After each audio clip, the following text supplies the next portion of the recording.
The discussion around a possible fight between Terence Crawford and Canelo Alvarez has sparked strong opinions across the boxing world, with many fighters, analysts, and commentators weighing in on how they believe the matchup would unfold.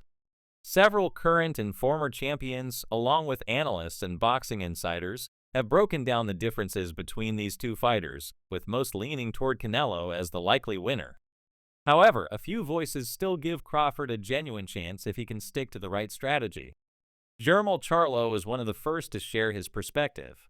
He made it clear that he believes Canelo Alvarez would be too much for Terence Crawford. Charlo pointed out that Crawford is already moving up in weight classes, which makes the challenge even tougher for him. According to Charlo, the key factor in this fight would be how long Crawford could withstand the heavy punches that Canelo throws. Charlo said that Crawford is an excellent fighter, a 4-division world champion, and a 2-time undisputed champion, but when he fought Israil Madrimov, he couldn't even hurt him. Charlo emphasized that Madrimov isn't even close to Canelo's level, so if Crawford couldn't hurt Madrimov, it's unlikely he will be able to handle Alvarez's power.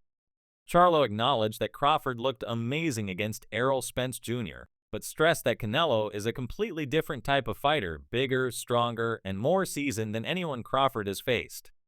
For Charlo, the fight will come down to whether Crawford can take Canelo's power and survive long enough to compete. Kell Brook, another experienced fighter who once fought Gennady Golovkin, echoed similar thoughts. Brook explained that Canelo is not like any opponent Crawford has ever faced. He pointed out that while Crawford's win over Errol Spence was brilliant, it does not prepare him for Canelo's strength, experience, and ring IQ. Brook highlighted the difference in moving up weight classes, saying that Crawford is essentially jumping 3 divisions without much experience at the higher weights.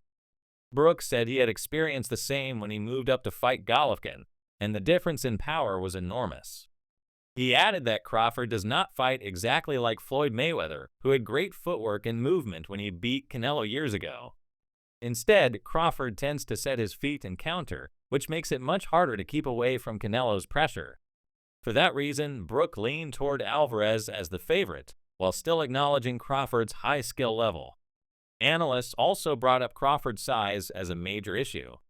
Many stressed that Crawford might simply be too small to hurt Canelo effectively.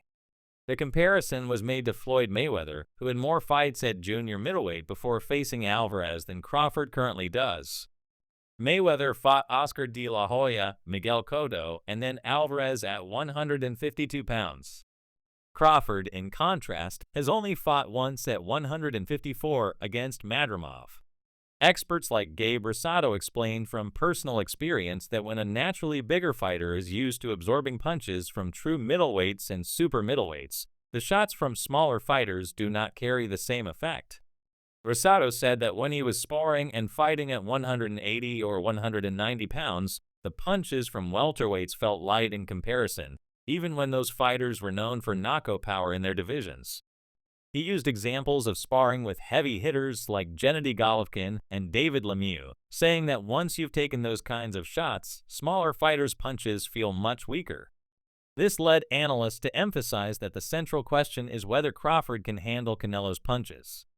While many point out that Canelo may look flat-footed, that's misleading because his style is deliberate. He plants his feet to maximize power and efficiency, and his head and body movement are excellent. Canelo has perfected the art of rolling with punches and making opponents miss.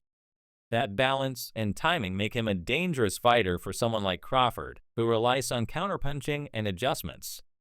Experts argue that Canelo's patience allows him to wait for openings, and once he lands, the fight changes instantly.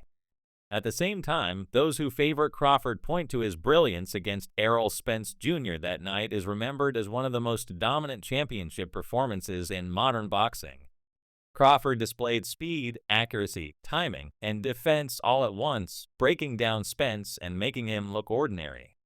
Some people who have watched Crawford prepare for Canelo claim that he looks even sharper now, despite being 37 years old.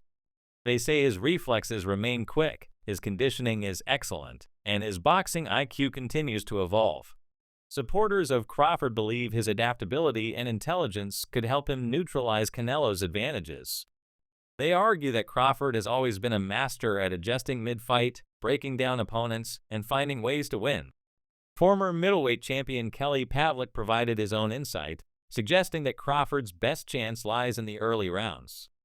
Pavlik said Crawford needs to make Canelo uncomfortable from the start, force him to throw more punches, and push the pace. He pointed out that Canelo has sometimes shown signs of slowing down after 7 or 8 rounds when forced to fight at a high pace, as seen in his fights against Dmitry Bivol and Gennady Golovkin. Pavlik believes if Crawford can take 3 of the first 4 rounds and force Alvarez to chase, Canelo could fade later, giving Crawford a chance to either win a decision or push for a late stoppage.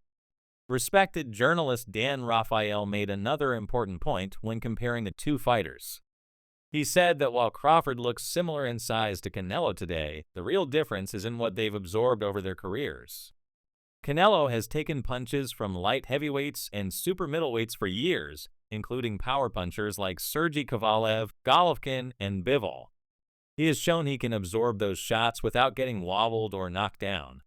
Crawford, however, has spent his career taking punches from opponents at 140 and 147 pounds, which is a completely different level of impact.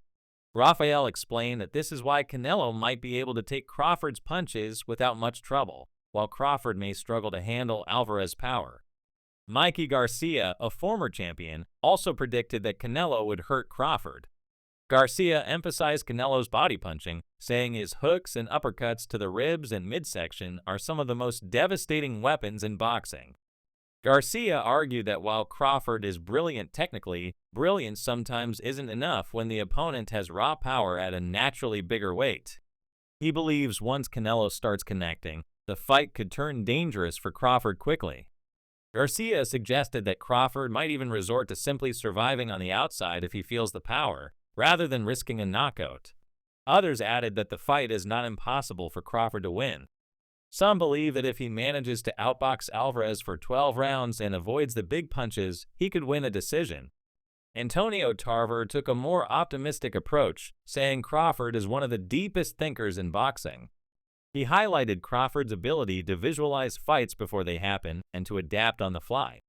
Tarver believes Crawford has already mentally rehearsed the Canelo fight and knows what he must do. He argued that weight will not decide this fight, skills will. According to him, Canelo has not faced a fighter with Crawford's intelligence and adaptability in years, and that makes the matchup intriguing. At the same time, critics of Crawford's chances warn about the risks of moving up at nearly 39 years old, especially after a period of inactivity. They argue that while Crawford looked phenomenal against Spence, age and weight gain could slow him down. Canelo, by contrast, is younger, more active, and has a deeper resume filled with elite names. He has fought every style imaginable: fast boxers, powerful punchers, slick movers, and consistently come out on top. Supporters of Canelo say this level of experience and versatility makes him the favorite against Crawford. There is also a consensus that if Crawford somehow beats Canelo, it would elevate him into the conversation as one of the top 3 greatest fighters of all time. Analysts say defeating a legend like Canelo, while moving up multiple weight classes, would be one of the most extraordinary accomplishments in boxing history. Even those who doubt Crawford's chances admit that he is skilled enough to possibly surprise people and pull it off. In summary, Jermall Charlo and Kell Brook are among those leaning heavily toward Canelo Alvarez, arguing that Crawford is too small and inexperienced at higher weights. Gabe Rosado drew from personal experience to highlight how power feels different at bigger weight classes. Kelly Pavlik offered a path for Crawford to win by starting strong and forcing Canelo to work early. Rafael focused on the experience gap in terms of absorbing punches. Mikey Garcia warned that Canelo's body shots could be too much for Crawford. Antonio Tarver, however, remains confident in Crawford's adaptability and mental preparation, giving him a realistic chance.